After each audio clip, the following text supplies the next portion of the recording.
Note, this is an update of a previous video I've made about Eleanor Roosevelt. You can still watch the old version, by the way, so today will be just an update.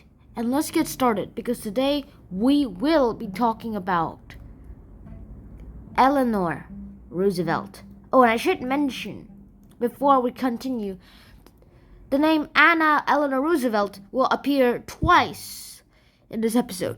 Obviously, it will appear more than times, but it will be appeared in two people, and I'll explain later. Let's get started.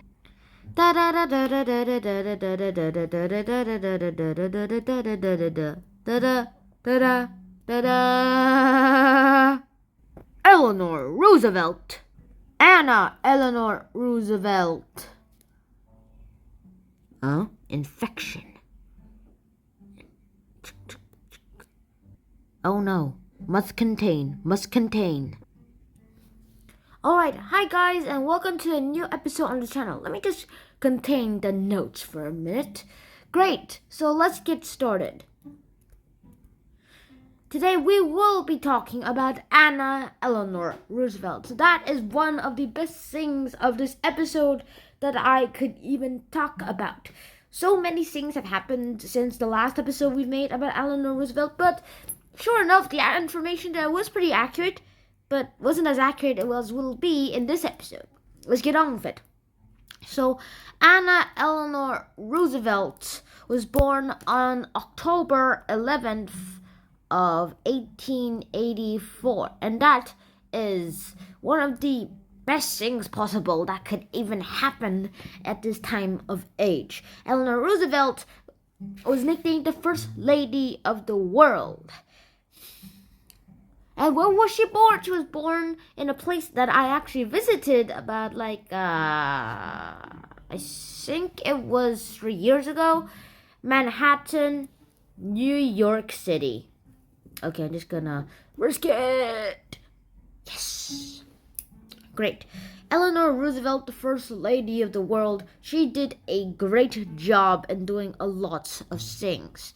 So we'll be discussing some dates and her accomplishments that we will be talking about. So let's get started. Eleanor Roosevelt has been one of the best people ever. I mean, look at how she acts, and we'll see how easily she is going to do. Her childhood was pretty sad.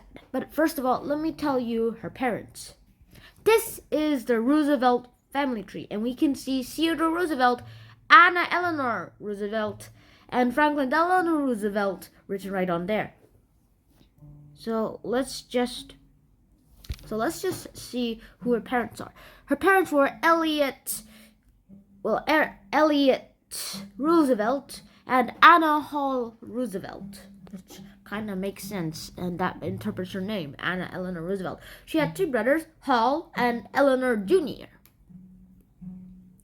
And these two were so good. In fact, Elliot was the sibling of Theodore Roosevelt, making Eleanor Roosevelt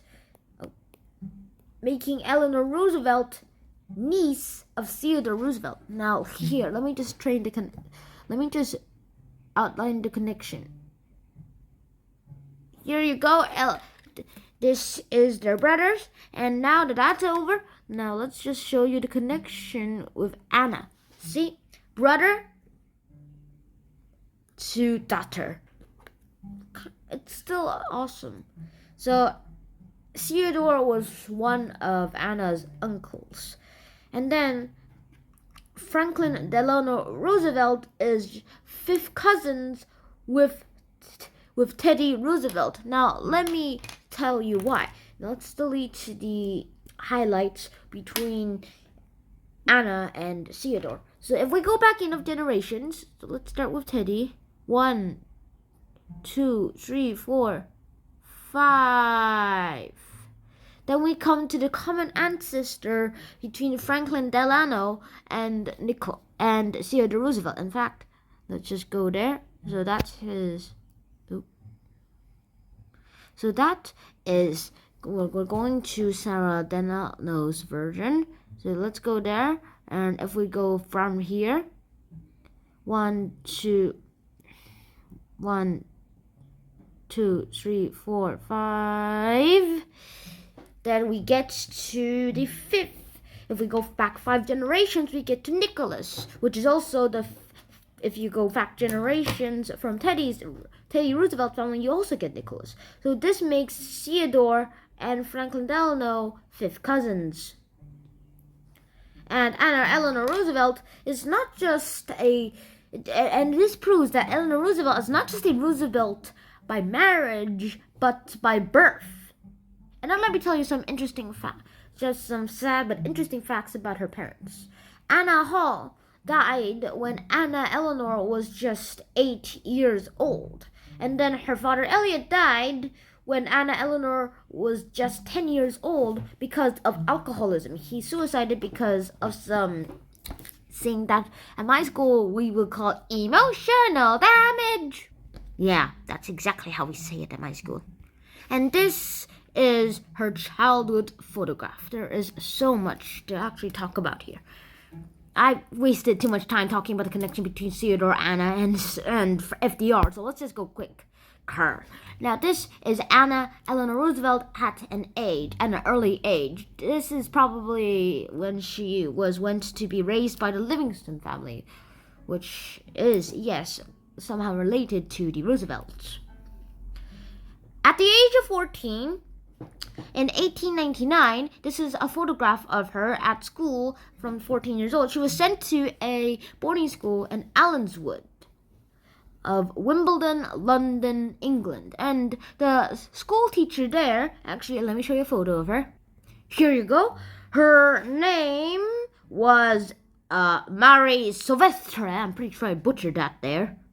Was the headmistress of the Allenswood School, and she was not like just a teacher who teach the women to get ready for having birthhood. No, she was a feminist, and she was teaching the girls to be leaders, to lead the country and lead some things, which is exactly what Eleanor Roosevelt eventually did. And then on one eventful summer of 1902, she met her cousin. Her actual distant cousin, FDR. FDR and Theodore are, in fact, 5th cousins once removed. Meaning, well, they are actually 6th cousins. Take that, YouTube. Also, this term is very misleading because it means something entirely else. So, go Google it up.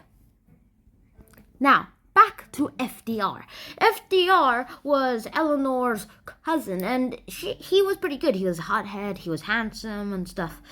However, his mother, Sarah Delano, did not like this affair at all. So, she made FDR go to the Caribbean Sea for a while and hoped that would stop this love affair going on. However, this just increased the love tension, and eventually, this is her school. Eventually, Franklin Delano Roosevelt and Eleanor Roosevelt married in 1905. They announced their engagement on 1904 when they actually engaged a year ago. This was orders from Sarah Delano, by the way, to not announce the engagement until a year later. Well, at least they were going to get engaged in 1902, but they were actually engaged in 1903. So my guess is that they were officially engaged on 1903, meaning that they announced it on 1903. And then 2 years later, in 1905, well, that was when the whole marriage took place. They married on March 17th of 1905. And, well, Franklin and Anna kind of almost got divorced because Anna kind of considered divorcing Franklin because of some letters that she found from Lucy Mercer. And these were not your typical business letters. They were their love letters. After Anna found out, she was thinking of leaving, and then Franklin was thinking the same thing too. But then Franklin's mother threatened to disinherit FDR if he divorced, so he intended to keep the marriage together. After President Franklin Delano Roosevelt, who introduced the New Deal and took the nation out of the Great Depression, died, Eleanor Roosevelt went to become the first ambassador to the United Nations for America, which was appointed by December 1945 by Harry S. Truman. And then she went into the committee that helped draft the Universal Declaration of Human Rights, or UDHR. And I've actually made a poster based on another poster. This is the poster I based it on, which based it on the writing that Eleanor Roosevelt and her committee helped write. And this was my final product. I will probably make this available someday, but for now it will not be available. Unless you take a screenshot of this. And it was truly successful. In fact, she literally went so far to even make a speech, announce a speech in Paris of France on September 28th of 1948 at the United Nations Convention. And that way, no one opposed. In fact, when the United Nations started to vote to approve or decline the UDHR, 48 countries were like, yay! And actually, let me show you here. 48 of them were in favor. 8 of them were in abstentions. And in fact, there were 56 countries in the UN at the time, so that means 0 countries disapproved it. Meaning it was a unanimous vote. In fact, today, it has been translated into 529 languages,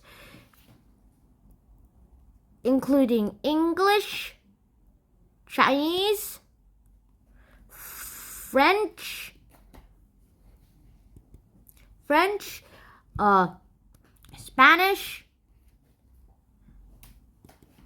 Spanish, Saudi Arabian, or I guess you could just say Arabic,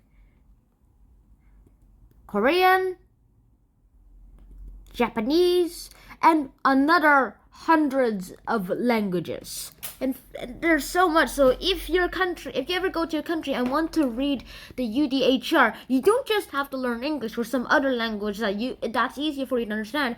It's probably translated into your own language right now, so you can go read it without having to learn a foreign language. So good job, UN. And I will leave you to and end this video with a few remarks. Anna Eleanor Roosevelt died in 1962. In 1962, on November 7th, after being hit by a car and getting tuberculosis in her bone marrow. She died at the age of 78. That's kind of old today. But it wasn't really that old. I mean, nowadays some people live up to 80 and few people have went to 100. So this is kind of what back then many people would have died at currently at the age of 80 or somewhere between 90.